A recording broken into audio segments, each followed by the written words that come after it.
কি ব্যাপার, আমাকে এমার্জেন্সি ডাকলে? কিছু বলবে? তুমি একটু বসো, আমি কাজটা সেরে নিই। আমাকে বসিয়ে রেখে কি এমন কাজ করলে?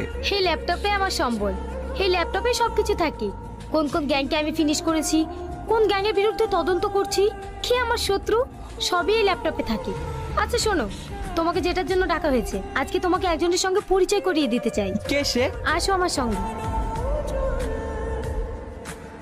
এই দেখো, এটা আমার মা, এটাই আমার গার্জেন, প্যারালাইসিসের রোগী। মা, তোমাকে যে টনির কথা বলেছিলাম না, সেই টনি। ভালো আছেন আন্টি? মা আজ 5 বছর ধরে কথাও বলতে পারে না, এখান থেকে উঠতেও পারে না, কিন্তু সবকিছু বুঝতে পারে। মা, একে আমি খুব ভালোবাসি, আমরা 1 সপ্তাহের মধ্যেই বিয়ে করব, তাই তোমার আশীর্বাদ নিতে এসেছি। তুমি খুশি তো মা?